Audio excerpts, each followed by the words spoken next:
Bismillah. A'udzubillahi minasyaitonir rajim. Bismillahirrahmanirrahim. Assalamualaikum warahmatullahi wabarakatuh. Innal hamdalillah nahmaduhu wa nasta'inuhu wa nastaghfiruh wa na'udzubillahi min shururi anfusina wa min sayyiati a'malina. May yahdihillahu fala mudilla lahu wa may yudlil fala hadiyalah. Asyhadu an la ilaha illallah wahdahu la syarikalah wa asyhadu anna Muhammadan abduhu wa rasuluh sallallahu alaihi wa ala alihi wa ashabihi wasallam. Sehat Pak? Bu, kantong sehat? Ini saya dikasih judulnya ngenyek nih. Dewa mencari Tuhan. Ini dari sisi manapun pusing sudah. Tak kenal maka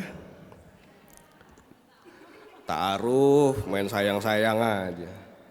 Tak kenal maka ta'aruf. Dari nama udah ketahuan orang mana. Alhamdulillah. Saya bukan mu'alaf, saya mantan mu'alaf. Karena mu'alaf itu buat 1 hari, 2 hari ya mu'alaf. Habis itu ya orang muslim. Saya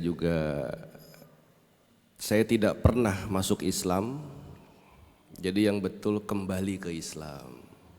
Karena fitrahnya manusia adalah Islam. Al-Hajj 78. Allah menyebut kalian umat Islam sejak dahulu. Kata Allah. Saya waktu 20 menit saya pakai semaksimal mungkin. Insya Allah juga tidak berbahaya. Karena saya capek dikejar polisi. Hanya gara-gara saya bilang Islam dan Rasulullah Sallallahu Alaihi Wasallam ada di semua agama, ada di semua kitab suci. Karena apa? Karena Rasulullah Sallallahu Alaihi Wasallam adalah penghulunya para nabi. Di akhir zaman semua agama memberitakan. Bahkan pada saat zaman Nabi sekalipun, saudara-saudara kita yang beragama Nasarah mendengar ciri-cirinya sudah tahu. Ini yang kita tunggu-tunggu. Akhirnya datang. Dan sama seperti apa yang ada di agama saya terdahulu Hindu. Ini laptop ada 2, pakai yang mana nih? Oke.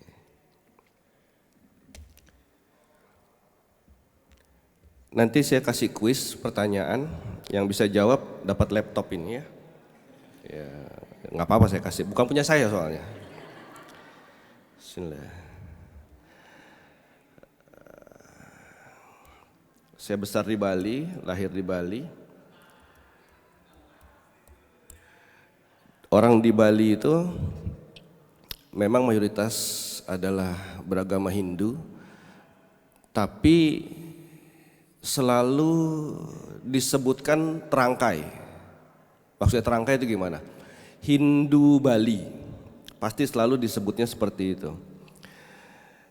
Saya awalnya hanya ingin mengetahui atau belajar, ya kan kehidupan saya cuman kehidupan dunia tanpa berpikir tentang Allah, apalagi Tuhan, maksudnya berpikir tentang Tuhan, apalagi tentang agama. Nggak pernah berpikir ke sana. Tapi selama hidup kok ada yang kosong. Apa yang kosong? Ternyata saya belum kenal Tuhan. Berhubung agama saya waktu itu Al-Kafirun, akhirnya cari tahu sesuai dengan agama saya. Apa itu Tuhan? Ternyata ini luar biasa ya, seorang profesor bidang kitab suci Weda, salah satu pendiri Universitas Ilmiah Weda terbesar, tertua di dunia. dan ada di India, bukan di Tambun tapi di India. Namanya Vait Parkas, sering disebut Pandit. Ini buku yang pertama saya punya. Mungkin kalau kelihatan di layar terlalu kecil, saya ambil singkat-singkat aja karena waktunya terbatas. Vait Parkas itu bukunya tahun 1920-an kurang lebih. Dan buku itu sudah tidak beredar lagi. Saya punya satu waktu itu dipinjam, entah di mana, Allahu a'lam bishawab sekarang buku itu di mana. Mudah-mudahan sih bisa jadi banyak pelajaran buat teman-teman yang lain. Jadi sekedar informasi, umat Hindu ini menunggu satu sosok. Karena kan kita tahu semua ya, kalau pelajaran agama Hindu di sekolah umum ini kan sedikit, tidak banyak. Ada satu yang ditunggu oleh umat Hindu sedunia. Apa itu? Kalki Awatara. Dalam kitab Weda, Kalki Awatara turun 10 kali dalam 4 zaman. Dan yang ditunggu adalah yang ke-10. 9. Yang ditunggu adalah yang ke-9. Yang mereka tunggu, yang saat ini tunggu yang ke-9.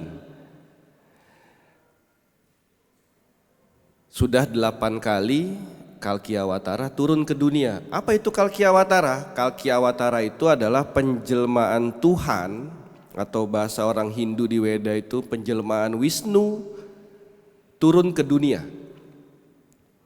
Untuk apa? Untuk menyelamatkan dunia.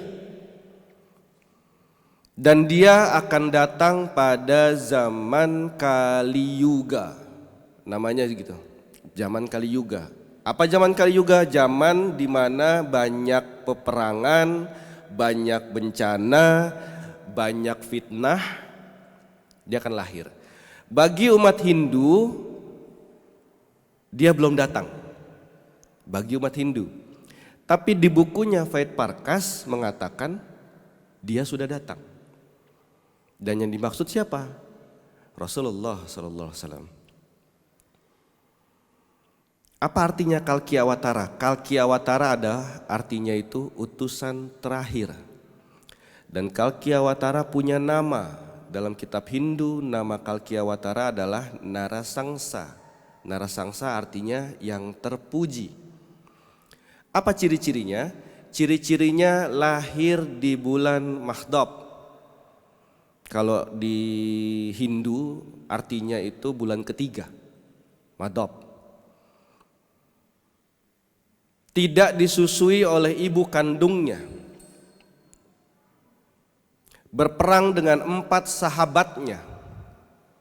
Berbekal pedang dan panah, tidak mengkunci rambutnya. Kenapa diciri-cirikan tidak mengkunci rambutnya? Karena resi, kalau di India itu, kalau kita kenal Nabi, Rasul, kalau di India, di Hindu itu kita kenal resi atau maharsi. Resi itu tidak, rambutnya selalu atau harus dikuncir. Dibiarkan panjang tapi dikuncir. Dan Kalki Awatara ciri-cirinya tidak mengkuncir rambutnya dan memelihara janggutnya. Mereka beribadah dengan cara dipanggil. Pergi dari kota kelahirannya, kemudian kembali lagi ke kota kelahirannya. Dan Tuhan menghadiahi Kalki Awatara kendaraan tercepat. Saya nggak mau bacain ininya, saya coba ambil gambarnya. Kalau saya ketik di sini Kalki Awat,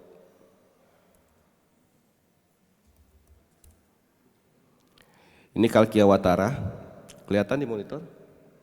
Kalau saya klik gambar, kelihatan nggak gambarnya? kuda putih, pakai pedang, terus di bahu atau di pundaknya selalu panah, dan harus kuda putih. Jadi tidak ada pernah penggambaran Kalkiawatara dengan kendaraan selain kuda putih.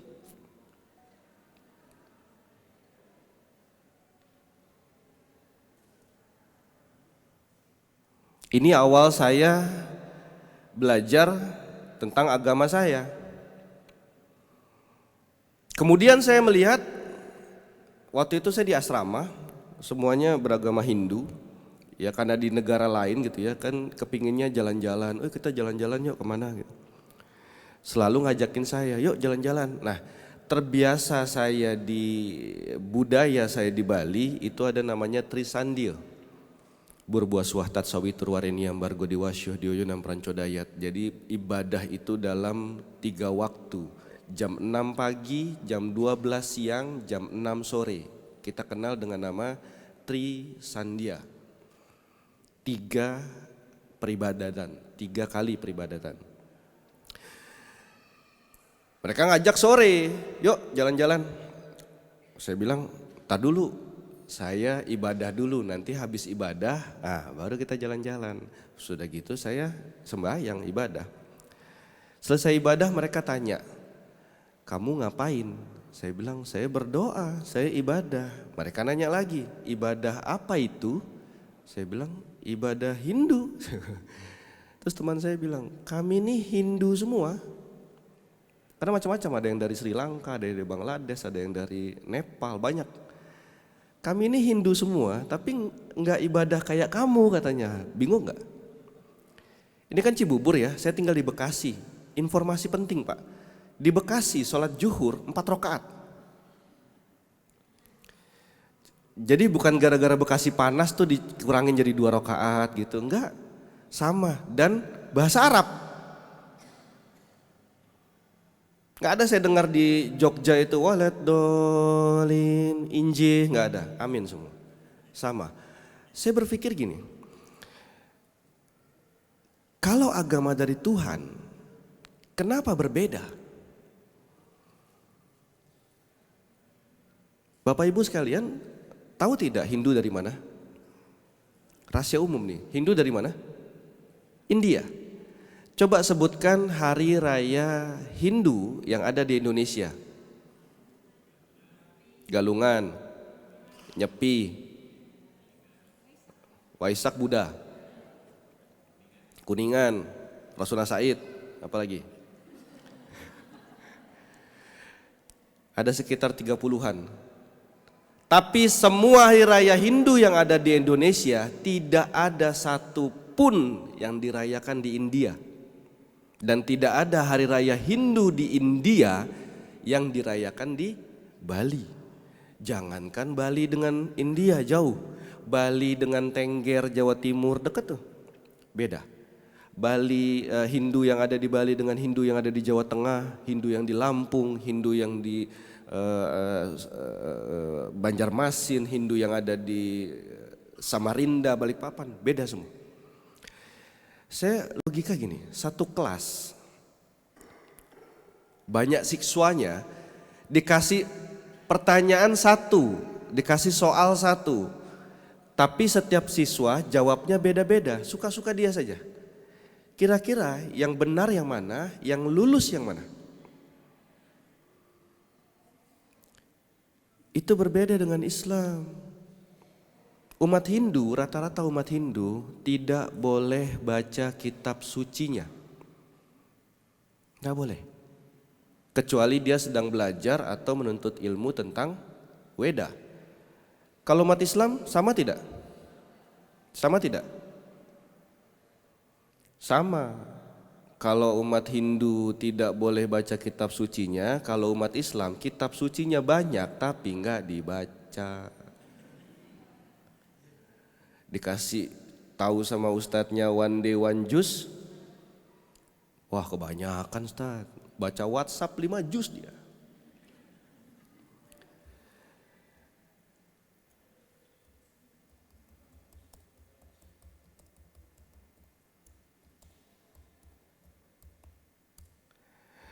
Saya kalau ngisi kajian atau bicara seperti ini, saya selalu dengan, ayo teman-teman keluarkan handphonenya. Yang punya kuota aja, yang nggak punya simpan, jangan bikin malu. Ayo keluarin kuotanya, bisa googling. Ayo kita belajar sama-sama. Karena apa? Handphone kita lebih pintar dibandingkan kita. Hafal Quran dihafalin, nggak hafal-hafal. HP hafal dia. Bahkan dengan tafsirnya, dengan kitab-kitab hadisnya hafal semua. Ini yang Bapak Ibu sekalian lihat di monitor, ini aksara Tuhan dalam agama Hindu. Ini aksara Tuhan. Jadi kalau ada rumah orang, ada gambar begini, itu aksara Tuhan. Kayak kita aksara Allah, mirip gak? Itu dimiringin aja. 90 derajat, itu juga jadi Allah. Karena alifnya ada, lam-lamnya ada, hanya ada. Betul tidak? Hindu di Indonesia itu pertemuan dua suku atau dua sekte. Dari mana? Hindu Brahmana dengan Buddha Narayanam. Jadi Hindu yang ada di Indonesia. Dan yang mereka ajarkan awal-awal Hindu ada di tanah kita adalah, saya lupa namanya lagi,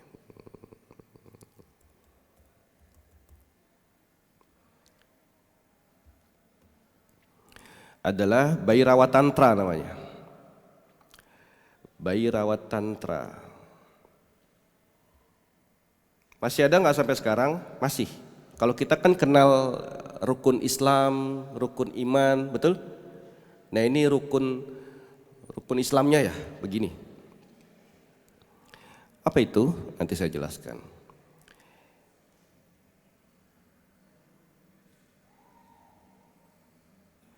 Bhairava Tantra itu isi ada 5.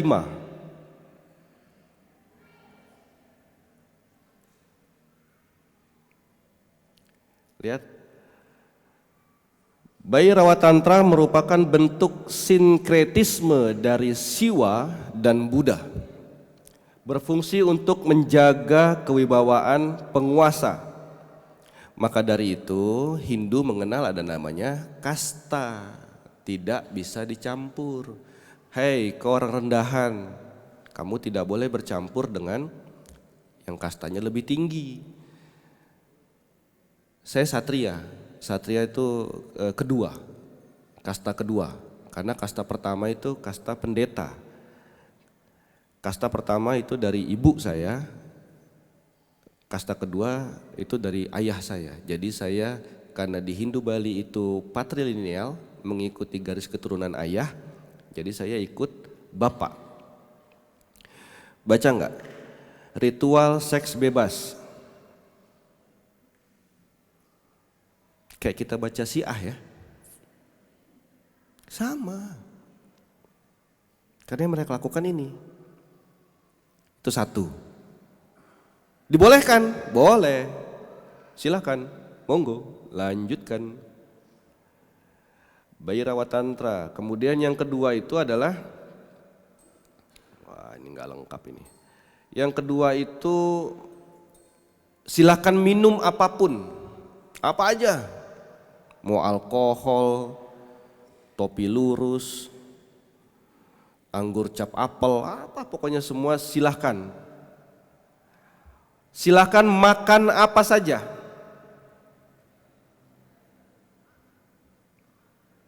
Dan silakan kau lakukan apa saja, mau bunuh orang kek, mau siksa orang, terserah.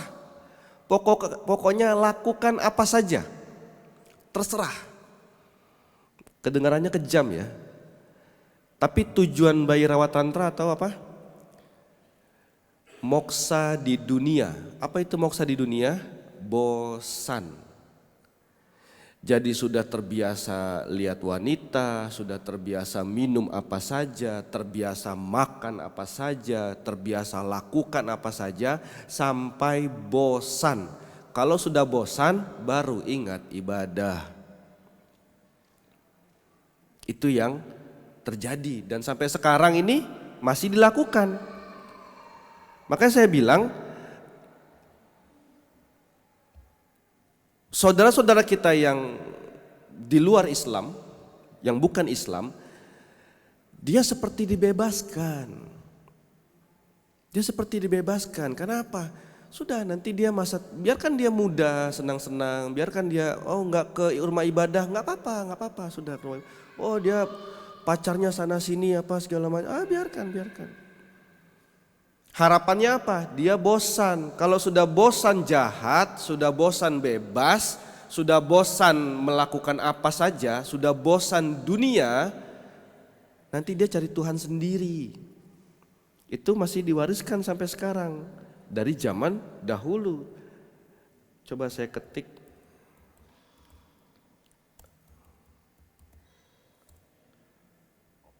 Pernah dengar Samiri? Lihat gambarnya. Ada enggak budaya-budaya di bangsa kita yang mengagung-agungkan sapi, lembu, kerbau? Ya, ini warisan mereka.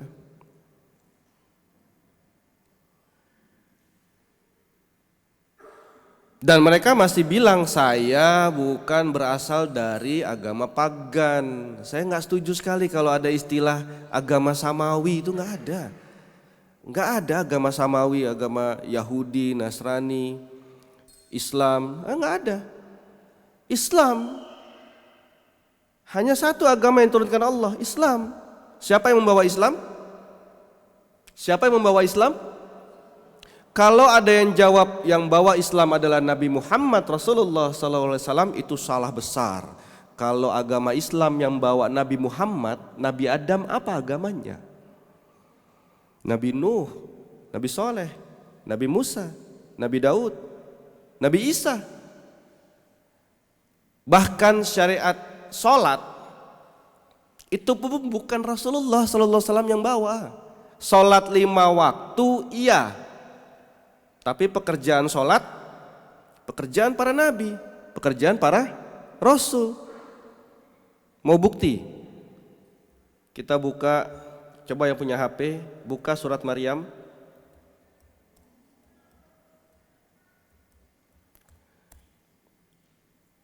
Ayat 29.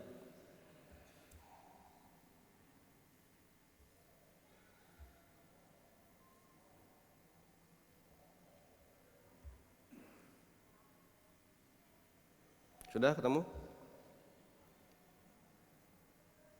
Internetnya lancar sekali di sini, masya Allah, luar biasa.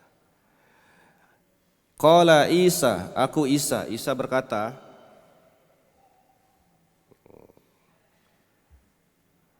29:30. Isa berkata, sesungguhnya aku hamba Allah, tidak pernah mengaku sebagai. Dia memberiku kitab Injil dan dia menjadikan aku seorang nabi. Tahu nggak ini Nabi Isa alaihissalam mengucapkan ayat ini pada saat umur berapa? Umur berapa? 1 hari. Pada saat Sayyidah Maryam difitnah, dicaci, dibilang penjinah, Maryam diam. Tapi yang menjawab siapa? Isa. Itu jawaban dia. Lanjutnya, dan dia menjadikan aku seorang yang diberkati di mana saja aku berada, dan dia memerintahkan kepadaku melaksanakan sholat dan menunaikan zakat selama aku hidup. 2 kata yang gak pernah dipisah. Wassolatu wazakatu. Bang, saya banyak duit, saya sedekah aja, gak usah sholat. Gak bisa. Bang, saya gak punya duit tapi masih punya tenaga, saya sholat aja, gak sedekah. Gak bisa. 2 hal. Wassolatu wazakatu. Generasi muda kita dirongrong sama mereka. Terakhir, waktu saya tinggal 5 menit kurang lebih. Saya sudah banyak lupa kenapa saya dulu bisa sampai ke Islam. Saya belajar Islam itu 5 tahun kurang lebih sebelum mengambil keputusan untuk syahadat. Akhirnya saya kembali ke Islam. Saya mualaf 1 jam pertama. Jam berikutnya bukan mualaf lagi. Bukan mualaf lagi, seorang muslim. Oh, sampai tua dibilang mualaf terus. Tapi begitu saya belajar tentang Islam, belajar tentang Al-Quran, kebenaran semua ada di situ. Baru buka kitabnya sudah berbunyi, sudah tulisannya seperti ini. Zalikal kitabu la raiba fi hudal lil muttaqin. Tidak ada keraguan di dalam Al-Quran. Ada buku seperti itu. Seorang Profesor S9 saja, ini udah di atas S3 ya, S9 saja kalau nulis buku itu selalu ada prakata seperti ini. Buku ini masih jauh dari sempurna. Kami menerima kritik dan saran bla bla bla segala macam untuk memperbaiki dan menyempurnakannya. Selalu seperti itu. Tapi untuk Islam, untuk Al-Quran, Zalikal kitabu la raiba fi hudal lil muttaqin. Tidak ada keraguan dalam Islam. Ini kalau dijabarkan semua panjang. Saya pernah ketemu 2 ayat. Terakhir deh, surat An-Naml, coba buka surat An-Naml ayat 40.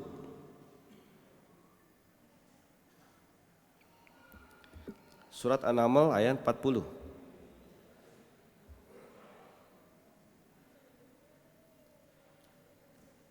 Jadi kalau teman-teman Bapak Ibu sekalian melihat, wah Nabi ini, Rasul ini kan ada mukjizatnya ini segala macam.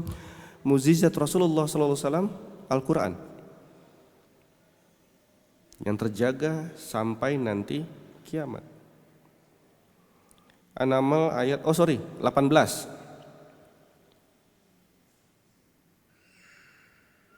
Saya bacakan artinya langsung ya. Apabila mereka sampai di lembah semut, kota Taif di negeri Syam, yang dimaksud adalah semut-semut kecil dan semut-semut besar, berkatalah seekor semut. Qalat namlatui, bahasa Arabnya semut, naml. Itu ayat itu kata yang disebutkan namlatui. Ya ayyuhan namlu dkhulu, itu namlatui yang disebutkan. Qalat namlatui, berkatalah seekor semut. Hai semut-semut, masuk sarangmu sebelum terinjak-injak pasukan Nabi Sulaiman. Betul? Kebaca semua? Namlatui itu artinya semut betina. Semut betina. Ilmuwan abad 21 baru tahu kalau kawanan semut yang mimpin ratu semut betina. Coba satu lagi, buka surat An-Ankabut ayat 41. Sebentar.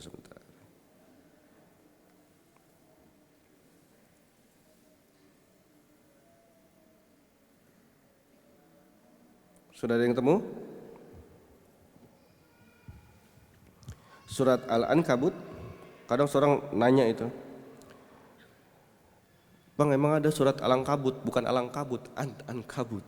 Ayat 41. Perumpamaan orang-orang yang mengambil perlindungan selain Allah, mengharap dapat syafaat, adalah orang-orang yang seperti rumah laba-laba. Orang-orang yang mencari perlindungan selain perlindungan Allah, seperti mereka itu seperti membuat rumah dari sarang laba-laba. Maka ketahuilah, rumah yang paling rapuh adalah rumah laba-laba. Nah, di sini ada kata yang berbeda. Ittaqalzat baita. Baita, bait rumah. Baita itu sifat gender, wanita.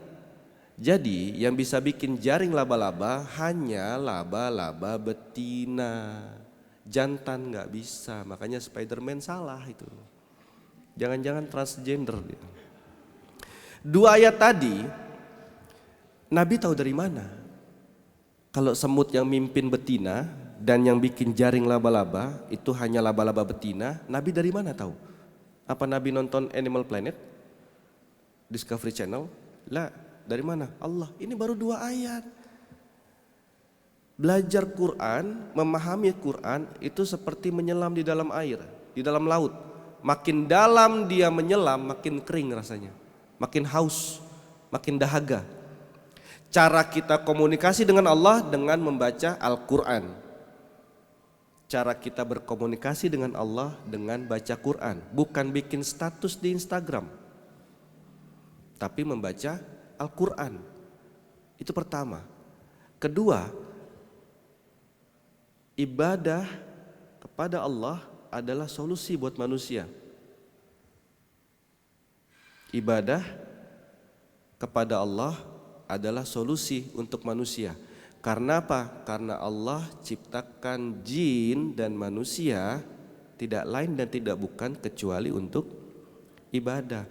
Masih dikejar debt collector, masih toko kok nggak laku-laku, jangan nyari Ki Jambrong, jangan.